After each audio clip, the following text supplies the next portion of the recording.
Hey guys, welcome back to Blazed and Confused, and today we're going to be talking about my most anticipated Marvel movies / shows of the year. Now I know this is a bit of a break from all the UFC content I've been pouring out lately, but I really want to get some fresh vids on there, some new content for you guys. With that being said, there is a UFC video dropping tomorrow, so stay tuned for that. But kicking off my list, coming in at 9th place is What If Season 2. Now I've only seen the first 2 episodes of the first season, so I really can't say too much about what they're going to do with the second season, but it'll be interesting to see whether it's just sort of based off Phase 4 or the first 3 phases again. I know that's what the first season was. It was sort of what if storylines from the first 3 phases, I believe. But like I said, the first 2 episodes were very entertaining, really enjoyed them. Definitely need to finish the first season before the second one comes out. I've heard it's going to have major implications on Doctor Strange 2, with certain characters set to appear.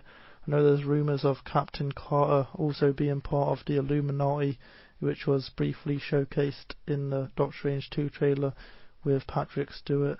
So very intrigued to see what they do. Hopefully the Watcher will also show up in Doctor Strange 2. Jeffrey Wright voices him in the show, and I think he's a great actor. Just seeing what he did in Batman, I would love him to join the live action MCU in some capacity, so hopefully they do that.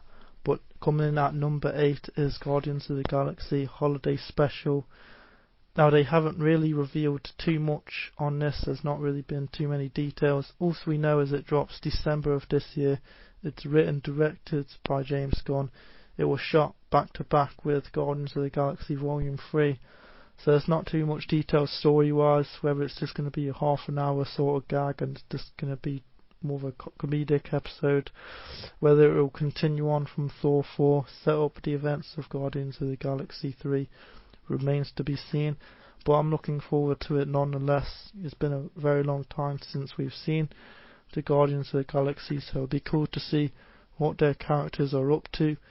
Whether, Groot has grown, if it's going to be Alpha Groot. I know Vin Diesel did kind of spoil that in a past interview. He said that it's going to be like the biggest Groot has ever been. So whether it will still be teenage Groot or they'll, continue directly on from Thor 4, like I say, remains to be seen. But coming in at number 7 is Black Panther 2. Now, the reason why this is so low down on the list is because I'm still torn on whether they should have made a second film. I did enjoy the first film. It wasn't as good as I thought it would be. Story-wise, I thought it was a bit predictable. But Chadwick Boseman gave a great performance, as he always did as Black Panther. So in a way, I just wanted the first film to be like a memorial, a respectful kind of piece to Chadwick and his character. But from what I've heard about Black Panther 2, it looks to be pretty epic. I know they're going to introduce Namor, which is a big rival for Black Panther in the comics. Ironheart is set to make her debut. Anthony Mackie's Captain America may also appear. So it'll be interesting to see what they do story-wise. Obviously, I know it must have been huge from a writing point of view with Chadwick passing. It must have thrown those guys in a bit of a slump. It must have been real tough.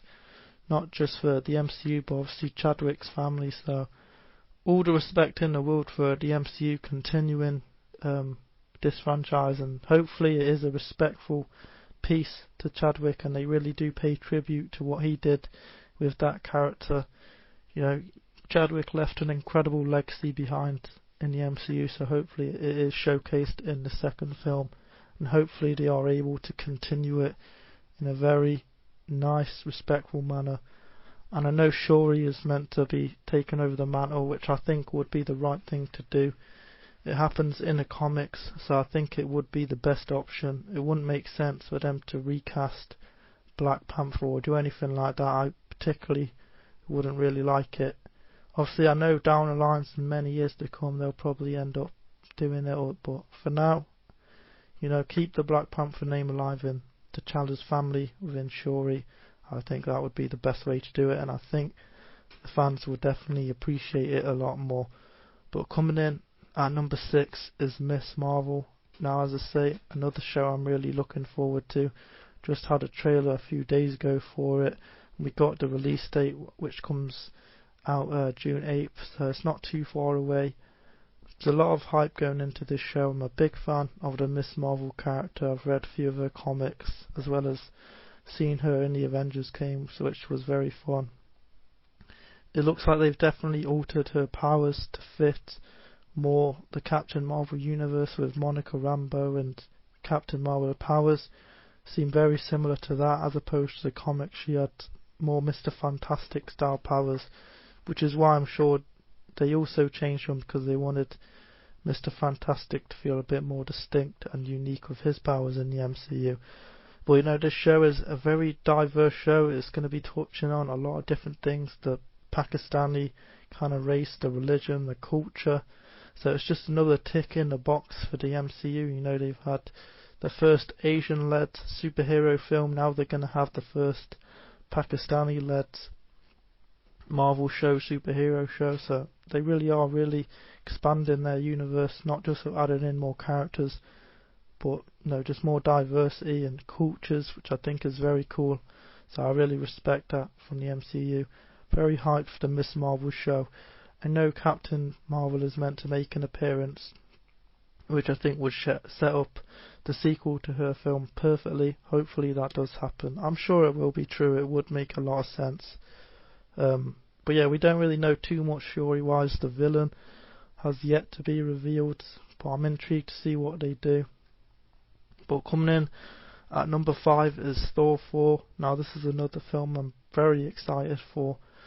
No pun intended, but yeah, we don't really know too much about this one either. There hasn't been a trailer, an official poster, promo art. There's only really been merchandise which has been leaked, so there's not really too much details on the film that I can really talk about.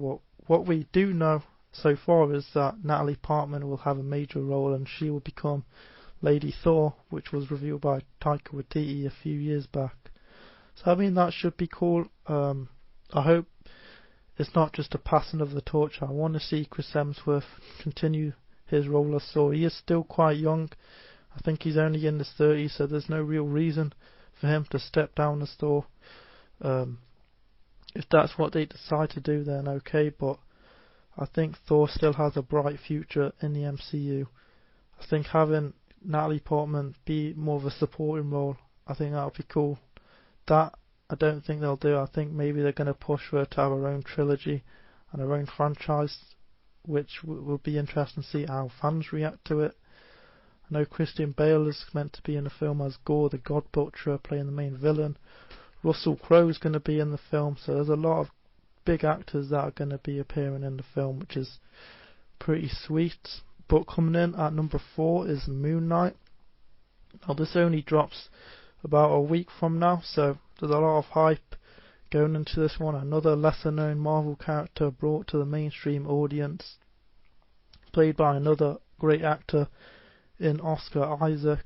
From what we've seen in the trailers and the clips, I think he's going to be the first Jewish superhero on in superhero sort of television movies. So I'd say another tick in Marvel's box to really showcase some more religions, as I say, cultures, which I'm sure this show will explore a bit more, whether it be in depth, but they're also going to be exploring a mental disorder in, I think it's dissociative personality disorder or something like that. Well, hopefully they handle it with care, because I know there's going to be a lot of people that watch the show that might be familiar with it or might know people with it, so hopefully they take it serious, and hopefully, as I say, they do give that kind of spotlight respect it deserves. I do believe in Oscar Isaac, phenomenal actor, been in some great films over the years. As I say, this is a show that's kind of been kept very hidden. Story-wise, we don't really know a whole lot. We know Ethan Hawke is going to be the main villain. Mark Ruffalo may make an appearance. I know Oscar Isaac has said that he wants to do the Midnight Suns, which is pretty cool. Hopefully they do that down the line. But I'm really excited for this show. The trailer did really well view-wise. It got like over 30 million views on YouTube, and for a character that people probably don't know a lot about. That's very impressive and just shows the momentum that this show has on it. But coming in at number 3 is Morbius. Now this is another film I'm really intrigued to see how it connects to the MCU and the Spider-Man universe. You know, there's meant to be Michael Keaton in there as Vulture. There's Venom references, there's references to Amazing Spider-Man, there's references to Tobey's Spider-Man, so the film's pretty much everywhere in terms of what universe it wants to be in, but I think that itself makes the film more intriguing and more exciting, just knowing where it takes place, where it fits into the whole timeline, will make it very exciting to see. Jared Leto's a great actor, and he sort of did get used and abused by Warner Brothers, even though I wasn't too fond of his role as the Joker. I think Warner Brothers definitely could have done better with his character. They could have given him more to do in the Suicide Squad film and just in future DC films. I know he did play a role in Justice League Snyder Cut, but in my opinion that was too late for the Joker's character. He deserved more. So thankfully Sony have picked him up and hopefully given him a start to his franchise. But number 2 is She-Hulk. Now this is a show that I'm really excited for because Daredevil is supposed to be in there, I believe, for the first 2 episodes, which is really exciting. You know, She-Hulk and Daredevil do have a storyline. In the comics, he is a love interest to She-Hulk. And from what I've heard, Daredevil is going to be getting his classic red and yellow suit, which would be really sweet. I can't wait to see that. Daredevil had a nice small cameo in Spider-Man No Way Home, which definitely brought out the biggest reaction for me in the entire film. I was absolutely stoked to see him back in the MCU, and to see his show land on Disney Plus just cements himself now as an MCU character. You know, the Daredevil show, in my opinion, is the best thing that Marvel has ever done, and that goes for, out of all of the films, Endgame, Infinity War, to me, Daredevil tops that by a landslide, in my opinion, as the first 3 seasons are absolute masterpieces. Performances are excellent, their dialogue, even in season 3 between Maggie and Matt, were exceptional. Just great performances. Could have won an Oscar, got all the awards for that show, it was that good. But I don't want to take away too much tension from She-Hulk, so I'm really excited to see what they do. I know Abomination is meant to be the villain, Mark Ruffalo is meant to have a major role in it. Jessica Jones may also make an appearance in it. So there's a lot of rumours and things that are surrounding the show. We haven't really seen too much footage or anything like that, but it'll be cool to see how she'll fit in the MCU and what she does in future MCU projects. I think this is going to be only 8 episodes, I believe, and apparently it's meant to be more of a comedy. So it'll be interesting to see how Daredevil fits in, because Daredevil is a very serious character.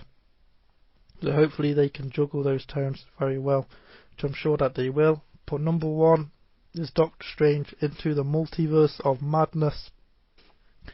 Now, what can be said about this film that hasn't already been said? I mean, it's going to be incredible. It's going to be another global event that everyone's going to want to go see. The amount of cameos I've heard that are meant to be in this film, with Patrick Stewart, Hugh Jackman, Ian Grufford as Mr. Fantastic, Ben Affleck coming back as Daredevil, Sophie Turner, James McAvoy, Deadpool, Nicolas Cage.